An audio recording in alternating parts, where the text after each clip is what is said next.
Hi friends, I am Abhishek. Welcome to my YouTube channel the ocean of Shiksha. तो आज की video में हम एम लक्ष्मीकांत का जो सेकंड पार्ट है जो कि सिस्टम ऑफ गवर्नमेंट है उसका हम 16th चैप्टर डिस्कस करेंगे, जो कि हमारा इमरजेंसी प्रोविजन यानी कि आपातकालीन प्रावधान के बारे में डिस्कस करेंगे। ये वीडियो हमारी 4 लेक्चर में रहने वाली है, जिसमें हम फर्स्ट लेक्चर में नेशनल इमरजेंसी, सेकेंड लेक्चर में हम स्टेट इन इमरजेंसी यानी कि प्रेसिडेंट रूल, और थर्ड लेक्चर में हम देखेंगे फाइनेंशियल इमरजेंसी के बारे में। और जो हमारा फोर्थ लेक्चर होगा उसमें हम एमसीक्यू क्वेश्चंस को प्रैक्टिस करेंगे। तो यानी कि ये जो हमारा वीडियो रहने वाला है टोटल 4 लेक्चर में रहेगा। इसके बाद हम एक कंप्लीट टेस्ट रखेंगे चैप्टर 12 से लेकर के चैप्टर 16 तक। वो एमसीक्यू क्वेश्चंस प्रैक्टिस करेंगे जो कि प्रीलिम्स के लिए काफी ज्यादा हेल्पफुल रहने वाला है। तो आज की वीडियो में हम क्या क्या डिस्कस करेंगे। सबसे पहले इमरजेंसी के प्रोविजंस के बारे में समझेंगे, यानी कि क्या क्या प्रावधान है हमारे कॉन्स्टिट्यूशंस के अंदर इमरजेंसी के रिगार्डिंग में। फिर आज हम नेशनल इमरजेंसी के लिए समझेंगे कि आखिर जो हमारा राष्ट्रीय आपातकाल है जो कि आर्टिकल 352 में आता है उसमें क्या क्या बात कही गई है, यानी कि क्या क्या बात कहा गया है, यानी कि किस तरीके से नेशनल इमरजेंसी की घोषणा की जाती है। फिर अप्रूवल के बारे में बात करेंगे, फिर रिवोकेशंस के बारे में बात करेंगे, फिर नेशनल इमरजेंसी की क्या इफेक्ट पड़ते हैं सेंटर और स्टेट रिलेशंस पर, उस पर भी हम बात करेंगे आज की वीडियो में। फिर effect on Lok Sabha and state assembly के लाइफ के ऊपर बात करेंगे। जैसे कि हमें पता है कि चाहे लोकसभा हो या स्टेट असेंबली हो, इनका ड्यूरेशन कितना रहता है, 5 साल रहता है। तो इमरजेंसी के ड्यूरेशन में क्या है, इनकी लाइफ पे क्या इम्पैक्ट पड़ता है, यानी कि इनके टाइम टेन्योर पे क्या इम्पैक्ट पड़ता है, उसको हम डिस्कस करेंगे, समझने की कोशिश करेंगे। फिर फंडा यानी कि जो हमारा इमरजेंसी प्रोविजन यानी कि जो स्टेट इमरजेंसी है, सॉरी जो हमारा नेशनल इमरजेंसी है, उसका इम्पैक्ट क्या पड़ता है हमारे फंडामेंटल राइट पे, उसको भी हम डिस्कस करेंगे। तो ये सारे टॉपिक आज की वीडियो में हम डिस्कस करेंगे। आपको एक छोटी सी इंफॉर्मेशन दे दूं, हमने एम लक्ष्मीकांत का चैप्टर 1 से लेकर के 15 तक कंप्लीट कर लिया। वो अपलोडेड है विद एमसीक्यू क्वेश्चंस प्रैक्टिस के साथ, तो वो आप जा करके देख सकते हैं। क्लास 6 से लेकर के क्लास 11 की जो फर्स्ट एंड सेकंड दोनों बुक क्या है, कंप्लीट की जा चुकी है और अपलोडेड है, फ्री ऑफ कॉस्ट है, वो भी आप जा करके देख सकते हैं। और जो 27 ईयर यूपीएससी हमारा प्रीलिम्स क्वेश्चंस पेपर डिस्कशंस चल रहा है, उसमें से हमने एशियंट, मिडिवल एंड मॉडर्न ये तीनों को कंप्लीट कर लिया है। अभी हमारा इंडियन नेशनल मूवमेंट सीरीज चल रहा है, जिसमें हमने 1995 से लेकर के 1996 के क्वेश्चंस को डिस्कस किया है। इस संडे हम 1997, 1998 एंड 1999 3 ईयर के क्वेश्चंस को डिस्कस करेंगे। तो चलिए स्टार्ट करते हैं हम अपना आज का डिस्कशन। सबसे पहले हम समझते हैं इमरजेंसी प्रोविजन के बारे में, यानी कि आपातकाल के जो प्रावधान हमारे कॉन्स्टिट्यूशन में दिया गया उसके बारे में। अगर हम इमरजेंसी प्रोविजंस की बात करते तो वो हमारे कॉन्स्टिट्यूशन के पार्ट किसमें, तो पार्ट 18 में और आर्टिकल 252 सॉरी 352 से लेकर के 360 के बीच में रखा गया है। अगर हम इमरजेंसी की बात करते हैं तो आपातकाल का प्रावधान हमारे कॉन्स्टिट्यूशन में क्यों रखा गया, तो जो अब नॉर्मल टाइम है जिसमें कि क्या है, जैसे कि सेंट्रल गवर्नमेंट अब नॉर्मल टाइम जैसे कि वॉर के कंडीशंस में या आर्म रिवेलिएशंस के कंडीशंस में, या कोई जहां, या अगर आप बात कर सकते हैं किसके बारे में, किसी स्टेट में जब कॉन्स्टिट्यूशनल गवर्नमेंट फेल हो जाए उस कंडीशंस में, तो इस कुछ कंडीशनों में यानी कि आप कह सकते हैं अब नॉर्मल टाइम में, अब नॉर्मल अब नॉर्मल टाइम पे क्या है, प्रेसिडेंट जो सेंट्रल गवर्नमेंट है वो क्या कर सकता है, इमरजेंसी लगा सकता है। तो इमरजेंसी हमारे कॉन्स्टिट्यूशन में कितने टाइप की रखी गई, 3 टाइप की रखी गई, वो अभी हम आगे डिस्कस करेंगे। यानी कि सेंट्रल गवर्नमेंट अब नॉर्मल टाइम पे कंट्री की सॉवरेनिटी, यूनिटी, इंटीग्रिटी और सिक्योरिटी के पर्पज से क्या कर सकता है, या डेमोक्रेटिक पॉलिटिकल सिस्टम के तहत क्या कर सकता है, बाय कॉन्स्टिट्यूशनल क्या लगा सकता है, इमरजेंसी कंट्री पे लगा सकता है। जैसे कि वॉर का टाइम आ गया, वॉर इधर से वॉर स्टार्ट हो गया, इधर से एक इनर स्टेट में रिवॉल्यूशन स्टार्ट हो गया कि हमें भारत से अलग रहना। तो इस कंडीशंस में क्या है, तो सेंट्रल क्या कर सकता है, इमरजेंसी लगा सकता है। क्यों? क्योंकि उसे कंट्री की सॉवरेनिटी, यूनिटी, इंटीग्रिटी और सिक्योरिटी को इंश्योर करना है। इसके लिए वो क्या कर सकता है, सेंट्रल गवर्नमेंट इमरजेंसी लगा सकता है। और इसीलिए हमारे कॉन्स्टिट्यूशन में क्या है, इमरजेंसी का प्रोविजन रखा गया पार्ट 18 में और आर्टिकल 200 यानी कि 352 से लेकर के 360 तक।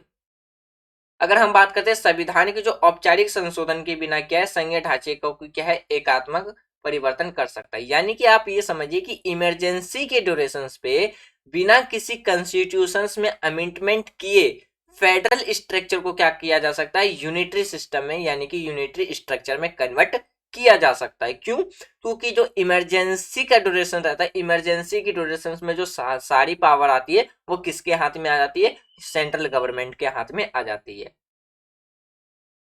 तो कॉन्स्टिट्यूशन असेंबली में डॉक्टर भीमराव अंबेडकर ने अपने ऑब्जर्वेशंस के तहत ये कहा था कि जिस तरीके से यूएसए का फेडरल सिस्टम है, यूएसए का जो फेडरल सिस्टम है, इसमें क्या है, स्टेट की पावर इमरजेंसी की ड्यूरेशन पे खत्म नहीं की जा सकती है और सेंट्रल के पास भी अपनी पावर रहती है।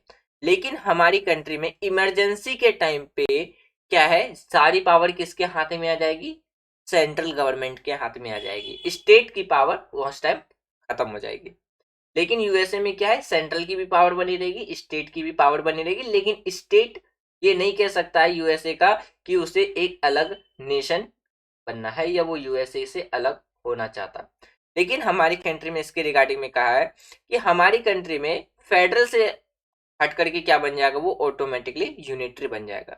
तो डॉक्टर भीमराव अंबेडकर ने कहा था कि जो भारत का जो संविधान है वो क्या है, दोनों है, यूनिटरी भी है और फेडरल है, अकॉर्डिंग टू रिक्वायरमेंट। जैसी रिक्वायरमेंट है उसके अकॉर्डिंग हमारा संविधान है। यानी कि अगर नॉर्मल टाइम है तो नॉर्मल ड्यूरेशन में क्या है, हमारा कॉन्स्टिट्यूशन फेडरल स्ट्रक्चर पे है। नॉर्मल टाइम पे जैसे कि वॉर ना हो रहा हो, आर्म एग्रेशन ना हो रहे हो, या कोई भी स्टेट में government by according to constitution चल रहा हो, यानी कि कॉन्स्टिट्यूशन फेलियर ना हुआ हो स्टेट में, तो ये एक नॉर्मल टाइम है जिसमें क्या है, हमारा कॉन्स्टिट्यूशन क्या रहेगा, फेडरल रहेगा। अब नॉर्मल टाइम पे जैसे कि वॉर की कंडीशंस आ गई या किसी स्टेट में कॉन्स्टिट्यूशनली गवर्नमेंट फेल हो जाए, तो इस कंडीशंस में क्या है, सेंट्रल इमरजेंसी लगा सकता है। तो वहां पे पावर क्या आ जाएगी, यूनिटरी पावर आ जाएगी, यानी कि पावर किसके हाथ में चली जाएगी, सेंट्रल के हाथ में आ जाएगी। तो इसीलिए डॉक्टर भीमराव अंबेडकर ने कहा था कि जो भारत का संविधान है वो दोनों है, यानी कि वो यूनिटरी भी है और फेडरल भी है, लेकिन किसके अकॉर्डिंग टू रिक्वायरमेंट। जैसी देश में रिक्वायरमेंट होगी उसके हिसाब से भारत यूनिटरी होगा और जैसी रिक्वायरमेंट होगी उस हिसाब से वो फेडरल होगा। और वो किस पे, टाइम टू टाइम होता रहेगा, यानी कि समय पे होता रहेगा, यानी कि जैसी टाइम की रिक्वायरमेंट होगी उसके हिसाब से हमारा कॉन्स्टिट्यूशन उस स्ट्रक्चर को, यानी कि यूनिटरी सिस्टम या फेडरल सिस्टम के अकॉर्डिंग बनता रहेगा। अब बात करते हैं कॉन्स्टिट्यूशंस के अंदर 3 प्रकार के इमरजेंसी की बात रखी गई है। पहला है हमारा आर्टिकल 352 के अंदर, जो कि है जिसे हम कहते हैं नेशनल इमरजेंसी। आर्टिकल 352 के अंदर क्या रखा गया, नेशनल इमरजेंसी को रखा गया है, नेशनल इमरजेंसी। नेशनल इमरजेंसी के लिए कुछ कैटेगरिया रखा गया कि जैसे कि आप ये समझिए, वॉर का कंडीशन हो या एक्सटर्नल एग्रेशन हो या आर्म रिवेलिएशन हो, तो इस कंडीशंस में क्या, अकॉर्डिंग टू आर्टिकल 352 के तहत क्या है, कंट्री में नेशनल इमरजेंसी लगाया जा सकता है, जिसे हम क्या कहते हैं, नेशनल इमरजेंसी के नाम से भी जानते हैं। यदि वॉर के टाइम पे लगाया जाता है तो उसे हम क्या कहते हैं, एक्सटर्नल इमरजेंसी, यानी कि जब कंट्री वॉर की कंडीशंस में हो। अगर आर्म रिवेलिएशंस की वजह से इमरजेंसी लगाया जा रहा है तब उसे हम इंटरनल इमरजेंसी के नाम से कहेंगे। ये आर्टिकल 352 में ही है। तो नेशनल इमरजेंसी को यदि बाहरी कारण से लगाया जाता है, यानी कि वॉर एक्सटर्नल एग्रेशंस के ड्यूरेशन में लगाया जाता है, तब उसे हम कहेंगे एक्सटर्नल इमरजेंसी। यदि आर्म रिवेलिएशन से लगाया जाता है तो इसे हम कहेंगे इंटरनल इमरजेंसी।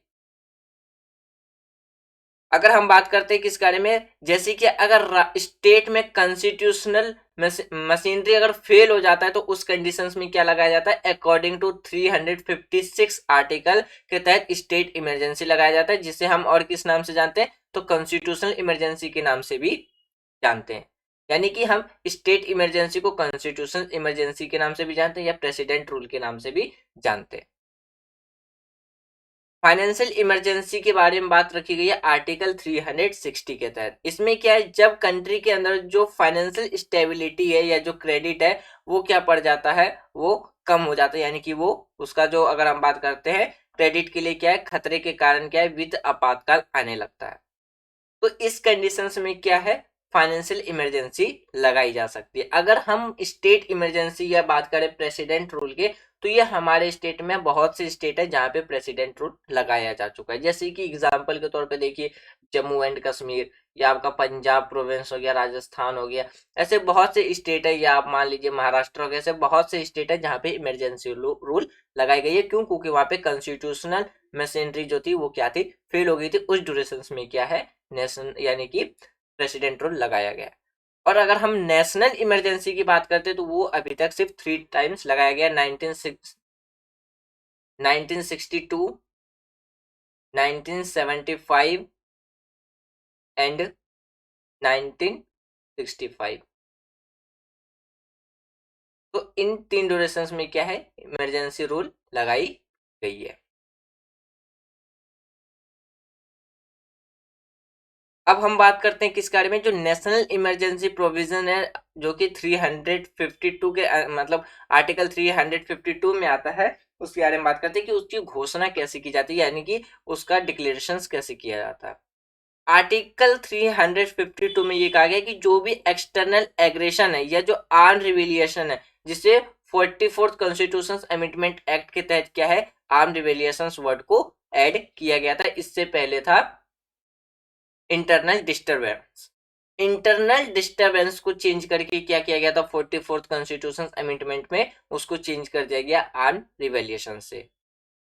तो जब भी एक्सटर्नल एग्रेशन का मतलब होता है वॉर की कंडीशन से, जब भी एक्सटर्नल एग्रेशन या आर्म रिवेलिएशन होता है तो इस कंडीशन में क्या है, नेशनल इमरजेंसी डिक्लेयर किया जा सकता है। अगर हम 42nd कॉन्स्टिट्यूशन अमेंडमेंट एक्ट की बात करें जो कि 1976 में था, इसमें president can limit operations of national emergency to particular area, यानी कि 42वें संशोधन जो कि 1976 में था, तो राष्ट्रपति राष्ट्र आपातकाल के संचालन को विशेष क्षेत्र तक ही क्या कर सकता था, तो सीमित रख सकता था। अब बात करते हैं जो नेशनल इमरजेंसी है वो कब कब लगाया गया था, एक लगाया गया था 1955 में, किसके द्वारा, इंदिरा गांधी की जी के द्वारा लगाया गया था। किस नाम पे, इंटरनल डिस्ट्रीब्यूशंस के नाम पे। इसीलिए इसको 44th कॉन्स्टिट्यूशन अमेंडमेंट एक्ट के बाद क्या किया गया था, इंटरनल डिस्टर्बेंस को हटा करके आर्म रिवेलिएशंस वर्ड ऐड कर दिया था, यानी कि इंटरनल डिस्ट्रीब्यूशंस को रिप्लेस करके क्या उसकी जगह कर दिया, तो आर्म रिवेलिएशन। यानी कि आप ये समझिए, जब 1975 में जो इंदिरा गांधी जी के द्वारा जो इमरजेंसी लगाया गया था, तो उसके बाद जो 1978 में जो जनता पार्टी जीत करके आई थी, तो उन्होंने एक शाह कमीशन बनाया था। और शाह कमीशंस बनाने के बाद उन जनता पार्टी के द्वारा ये कहा गया था कि आप इस चीज पे इन्वेस्टिगेट कीजिए कि जो 1975 में जो इमरजेंसी लगाया गया था वो कारण सही थे या गलत। तो शाह कमीशन ने कहा था कि ये जो इमरजेंसी लगाई गई थी 1975 में इंटरनल डिस्ट्रीब्यूशंस के नाम पे, ये क्या था, तो टोटली गलत था। तो इसीलिए जो 1975 की जो इमरजेंसी लगाई गई थी उसके बाद जो 44th कॉन्स्टिट्यूशन अमेंडमेंट एक्ट किया गया था, उसमें बहुत से प्रोविंस चेंज किए गए थे रिगार्डिंग इमरजेंसी के, जिसमें से एक ये भी था कि 44th कॉन्स्टिट्यूशन अमेंडमेंट के तहत क्या था, तो इंटरनल डिस्ट्रीब्यूशंस को रिप्लेस करके क्या था, तो आर्म रिवॉल्यूशंस ऐड कर दिया गया, यानी कि वर्ड को रिप्लेस कर दिया गया। फिर उसके बाद एक अमेंडमेंट 44th कॉन्स्टिट्यूशन अमेंडमेंट के तहत ये भी किया गया था कि पहले क्या था, president can proclaim only after receiving an written recommendations of cabinet, यानी कि अब पहले क्या था कि जो इंदिरा गांधी जी के द्वारा जो प्रेसिडेंट रूल लगाया गया था वो बिना किसी कैबिनेट मिनिस्टर के द्वारा और बिना लोकसभा और राज्यसभा के रिटर्न की क्या लगा दिया था, तो प्रेसिडेंट रूल लगा दिया गया था। तो 44th कॉन्स्टिट्यूशन अमेंडमेंट में ये कहा गया है कि भाई अब राज्यसभा और लोकसभा को रिटर्न में लिख के देना पड़ेगा प्रेसिडेंट के पास, तब जाकर के इमरजेंसी लगाया जाएगा। ये भी किसमें, तो 44th कॉन्स्टिट्यूशन अमेंडमेंट एक्ट के तहत ऐड किया गया। यानी कि राष्ट्रपति मंत्रिमंडल के लिखित सिफारिश पर ही क्या कर सकता है, इमरजेंसी की घोषणा कर सकता है। जबकि जो 1975 का इमरजेंसी लगा था वो इंदिरा गांधी जी के द्वारा बिना किसी डिस्कशंस के, बिना किसी रिटर्न में दिए हुए क्या किया था, तो इमरजेंसी लगा दिया गया था। तो फ्रेंड्स मैं आपसे यहाँ पे एक क्वेश्चन पूछूंगा, जब इंदिरा गांधी जी के द्वारा इमरजेंसी लगाया गया था तो उस टाइम के प्रेसिडेंट कौन थे।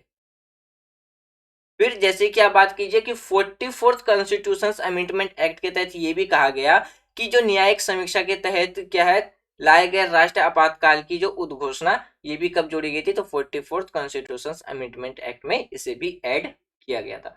यानी कि ये समझिए कि जब 1975 में का जो इमरजेंसी लगा था उस टाइम पे क्या था, तो एक साल का टाइम ड्यूरेशन था कि इमरजेंसी एक साल तक रहेगी, उसके बाद इस एक साल से लेकर के दोबारा इसे एक्सटेंड किया जा सकता था। तो इंदिरा गांधी जी के द्वारा जब 1975 में इमरजेंसी लगाई थी तो इसका 1976 में भी रहा था और ये 1977 में भी रहा था।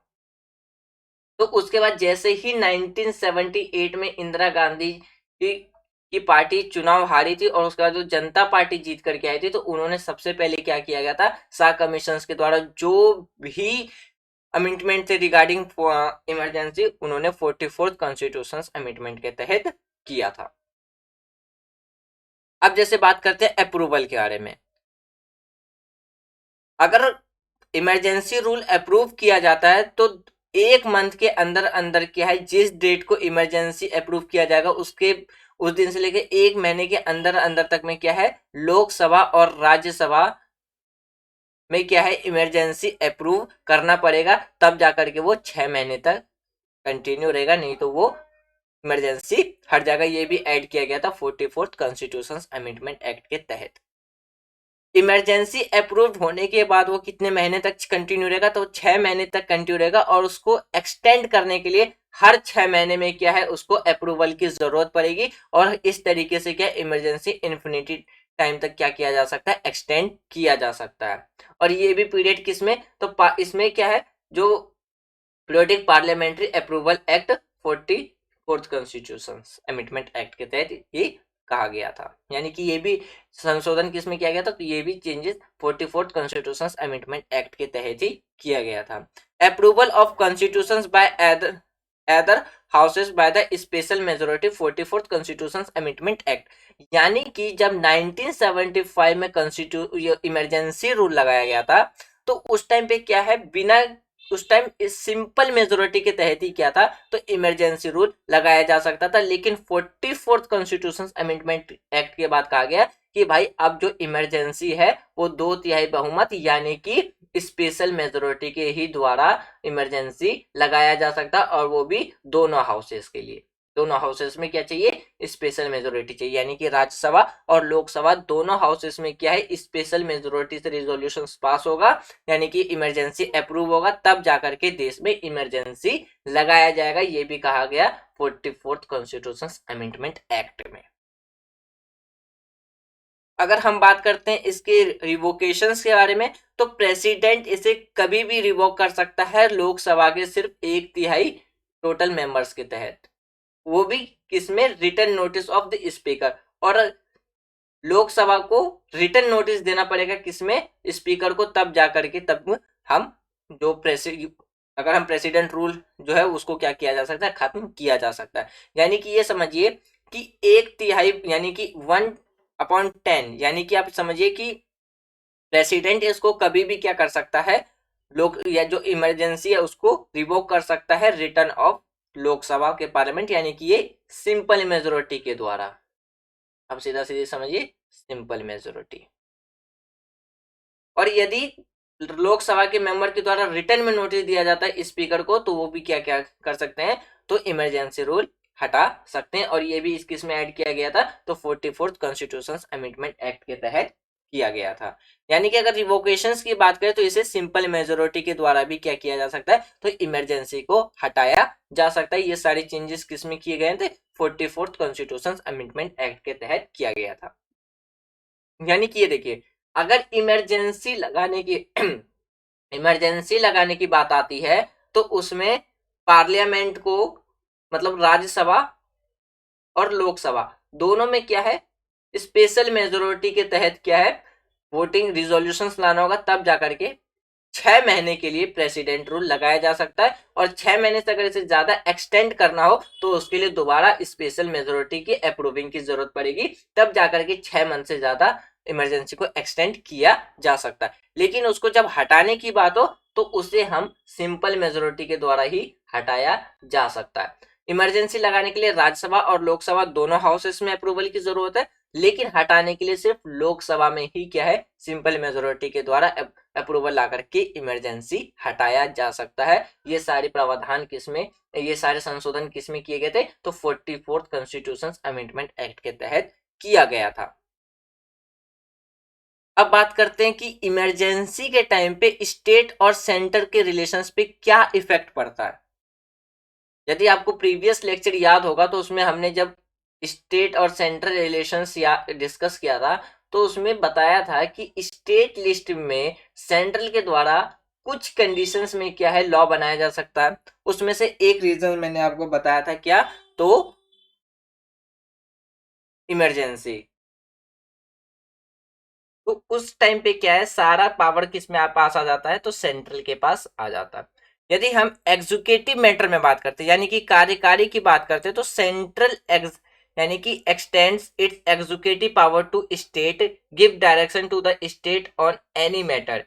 यानी कि इमरजेंसी के ड्यूरेशंस में क्या है, केंद्र राज्य को अपनी कार्यकारी शक्ति क्या है, प्रदान करता है। किसी भी मामले पर राज्य को वो क्या दे सकता है, निर्देश दे सकता है। यानी कि राज्य सरकार उस टाइम पे क्या होगी, सस्पेंड नहीं होगी, लेकिन कंट्रोल किसका होगा, सेंट्रल का होगा।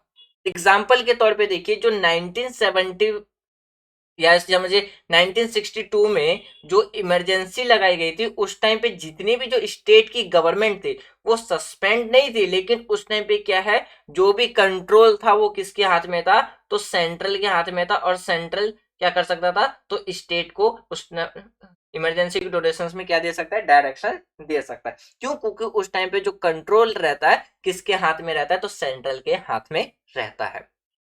लेजिस्लेटिव की बात करते हैं तो लेजिस्लेटिव में parliament make law on the state list, how ever legislative power of the state is not a suspend. यानी कि अगर हम विधायिका की बात करते हैं तो इमरजेंसी की ड्यूरेशन पे क्या है, जो स्टेट लिस्ट के अंदर जो सब्जेक्ट्स आते हैं तो उसमें क्या है, स्टेट लिस्ट में वही स्टेट गवर्नमेंट के द्वारा लॉ बनाया जाता है। लेकिन जब इमरजेंसी का ड्यूरेशन होता है तो इसमें पावर किसके हाथ में आ जाती है, तो सेंट्रल के हाथ में आ जाती है। तो इमरजेंसी की ड्यूरेशन में क्या है, तो सेंट्रल क्या है, इस सेंट्रल लिस्ट, स्टेट लिस्ट और कंकरेंट लिस्ट तीनों में वो क्या कर सकता है, कोई भी लॉ बना सकता है। फाइनेंशियल रिलेशन में अकॉर्डिंग टू बात करें तो प्रेसिडेंट मॉडिफाई कर सकते हैं, यानी कि president can modify, reduce and cancel distribution of revenue state and centre के बीच में। यानी कि फाइनेंशियल इमरजेंसी का मतलब जैसे कि आप ये समझिए, इमरजेंसी की ड्यूरेशन पे क्या है, प्रेसिडेंट क्या कर सकता है, इसको बदल सकता है। जो भी सेंट्रल और स्टेट के बीच में जो मनी रेवेन्यू डिस्ट्रीब्यूशन से रिलेटेड जो भी चीजें हैं उसको रिगार्डिंग क्या कर सकता है, प्रेसिडेंट मॉडिफाई कर सकता है, या उसको कैंसिल भी कर सकता है और रिड्यूस भी कर सकता है। तो उस टाइम पे पावर किसके हाथ में भी रहती है, तो सेंट्रल के हाथ में। फिर जैसे such order president has to laid before a parliament, यानी कि ऐसा आदेश राष्ट्रपति को संसद के समक्ष में क्या होगा, रखना होता है। तो ये कुछ रिलेशंस नेगेटिव इंपैक्ट पड़ते हैं किस पे, तो स्टेट और सेंटर के रिलेशंस में। क्यों? क्योंकि उस टाइम कंट्री किस में आ जाती है, यूनिटरी सिस्टम में आ जाती है, और जितने भी जो स्टेट की जो गवर्नमेंट है, स्टेट गवर्नमेंट की जो पावर होती है वो उस टाइम पे क्या होती है, खत्म हो जाती है। और वही अगर नॉर्मल टाइम पे बात करें तो स्टेट गवर्नमेंट के भी पास क्या आती है, कुछ पावर्स आ जाती है, जैसे कि स्टेट लिस्ट में लॉ बनाने के मैटर में। और वहीं भी इमरजेंसी के टाइम पे क्या है, स्टेट लिस्ट में भी लॉ किसके द्वारा बनाया जाता है, सेंट्रल के द्वारा बनाया जाता है। उस टाइम अगर फाइनेंशियल डिस्ट्रीब्यूशन की बात आए तो उस पर प्रेसिडेंट क्या कर सकता है, उसको मॉडिफाई कर सकता है। फिर अगर एग्जीक्यूटिव की बात करें तो सेंट्रल के द्वारा क्या है, डायरेक्शंस दिया जाने लगता है किसको, स्टेट को, किसी भी मैटर में, चाहे वो स्टेट लिस्ट में भी ही क्यों ना आता हो, और उस पर उस टाइम कंट्रोल किसका हो जाता है, तो सेंट्रल का कंट्रोल हो जाता है। अब बात करते हैं कि क्या, यानी कि लोकसभा और जो स्टेट असेंबली है उसके लाइफ पे क्या इम्पैक्ट पड़ता है ड्यूरेशन इमरजेंसी। जब भी इमरजेंसी लगाई जाती है या लगाई गई थी तो उस टाइम या इमरजेंसी के टाइम पे आप ये समझिए कि चाहे वो सेंट्रल लेवल पे बात हो यानी कि लोकसभा हो या स्टेट असेंबली हो, इनकी जो टेनवर है यानी कि जो टाइम है वो क्या हो जाती है, इंक्रीज हो जाती है। जैसे कि 1975 में जो इमरजेंसी रूल लगाया गया था तो 1976 में क्या था, तो सॉरी 1975 में इलेक्शंस होना था, लेकिन इमरजेंसी लगने के बाद क्या है, तो लोकसभा का इलेक्शंस कब हुआ था, तो 1978 में। तो इस तरीके से क्या है, लोकसभा का जो टेनवर था, टाइम था, वो इंक्रीज हो गया था, कितना, 2 साल। उसी तरीके से स्टेट असेंबली का भी क्या होता है, तो टेनवर जो टाइम होता है वो क्या होता है, इंक्रीज हो जाता है। यानी कि जैसे देखिए लोकसभा में एक्सटेंड फॉर ए 1 ईयर, यानी कि लोकसभा के 1 साल के लिए क्या हो जाता है, एक्सटेंड हो जाता है, यानी कि वो आगे साल के लिए हो जाता है। Extension can not continue beyond the 6 month after the emergency case to operate parliamentary में extend tenure of the state emergency, sorry state assembly, यानी कि आपातकाल समाप्त होने के 6 महीने से अधिक तक जारी वो नहीं रह पाता है। यानी कि अगर आप बात कीजिए कि इमरजेंसी जब हटता है तो उसके 6 महीने के बाद तक, यानी कि 6 महीने से पहले पहले क्या होता है, फिर लोकसभा डिसॉल्व हो जाता है, उसके बाद दोबारा से लोकसभा का इलेक्शन होता है। लेकिन क्या है, यानी कि वो विस्तार जारी नहीं रह सकता, संसद राज्य के विधान सभा के कार्यालय को क्या कर सकता है, विस्तार कर सकता है। यानी कि आप ये समझिए कि पार्लियामेंट क्या कर सकता है, स्टेट असेंबली का जो टेन्योर है वो क्या कर सकता है, इंक्रीज कर सकता है। तो ये एक इम्पैक्ट देखने को मिलता है लोकसभा और स्टेट असेंबली के टेन्योर पे, यानी कि आप समझिए सीधा सीधी टाइम पे। अब बात करते हैं कि क्या इम्पैक्ट पड़ता है फंडामेंटल राइट का, यानी कि जब इमरजेंसी लगाई जाती है तो उस टाइम पे क्या क्या इम्पैक्ट्स देखने को मिलते हैं, किस पे, हमारे फंडामेंटल राइट्स पे भी। अगर आर्टिकल 358 और 359 की बात करते हैं तो इफेक्ट करता है किस पे, हमारे फंडामेंटल राइट पे during national emergency. Article 358 automatically suspend कर देता है हमारे 6 अधिकार को, यानी कि 19 only national emergency on external aggression, यानी कि आर्टिकल 19 सिर्फ तभी सस्पेंड होगा जब एक्सटर्नल एग्रेशन हो रहा हो, यानी कि जब हमारा देश वॉर की कंडीशन में हो। Fundamental rights 19 suspend for the inter duration of national emergency and ended to inter country, यानी कि आप ये समझिए मौलिक अधिकार जो 19 अब है आपातकाल की पूरी अवधि के लिए क्या है, निलंबित, और पूरे देश में क्या किया जा सकता है, इसको विस्तृत किया जा सकता है। उसके बाद article 359 suspension of other fundamental right expect article 20 and 21, यानी कि जो हमारा अनुच्छेद 359 है वो क्या कहता है, मौलिक अधिकार 20 और 21 को छोड़कर जितने भी जो हमारे फंडामेंटल राइट है, इंक्लूडिंग अगर हम 19 की भी बात करें तो वो भी क्या हो जाते हैं, तो सस्पेंड हो जाते हैं, सिर्फ 20 और 21 को छोड़ करके। दोनों मामलों में मौलिक अधिकार को क्या किया जा सकता है, निलंबित किया जा सकता है। जैसे कि आप बात करते हैं आर्म रिवेलिएशन या एक्सटर्नल के बारे में, या बात कर सकते हैं एक्सटर्नल एग्रेशन के बारे में, आप सीधा सीधी बात कर सकते हैं। प्रेसिडेंट में specified durations and the suspensions of fundamental right may apply to inter country or any part of country। यानी कि राष्ट्रपति अवधि के द्वारा यानी कि इमरजेंसी राष्ट्रपति अवधि निर्दिष्ट कर सकता है कि जो फंडामेंटल राइट का जो निलंबन है यानी कि जो सस्पेंशन है वो पूरे देश में किया जाएगा या किसी एक हिस्से में लागू होगा। यानी कि प्रेसिडेंट के द्वारा ये बात डिसाइड किया जाएगा कि जो जो हमारा फंडामेंटल राइट है वो सिर्फ एक पर्टिकुलर कंट्री के पार्ट में सस्पेंड होगा या पूरे कंट्री के पार्ट में यानी कि पूरी कंट्री में ही सस्पेंड होगा। ये किसके द्वारा निर्धारित किया जाएगा? ये किया जाएगा प्रेसिडेंट के द्वारा। और 44th कॉन्स्टिट्यूशन अमेंडमेंट में कहा है कि automatically suspension of fundamental article 19 only external aggressions and article 359 president suspend right to six remedy expect of the fundamental right 20 and 21। यानी कि जो हमारा 44th कॉन्स्टिट्यूशन अमेंडमेंट हुआ था उसमें कहा गया केवल बाहरी आक्रमण पर क्या होगा? आर्टिकल 19 है यानी कि जो हमारा फंडामेंटल आर्टिकल 19 कर रहा हूं, जो हमारा फंडामेंटल 19 है वो क्या होगा? वो निलंबित हो जाएगा। और अनुच्छेद यानी कि जो आर्टिकल 359 है इसके तहत क्या राष्ट्रपति मौलिक अधिकार 20 और 21 को छोड़कर जो उपाय खोजने के अधिकार को भी क्या कर सकता है? वो निलंबित यानी कि उसको भी सस्पेंड कर सकता है। यानी कि जो हमारा राइट टू रेमेडीज है। तो ये कुछ इंपैक्ट देखने को मिलते हैं duration national emergency. Next video में हम प्रेसिडेंट रूल के बारे में डिस्कस करेंगे।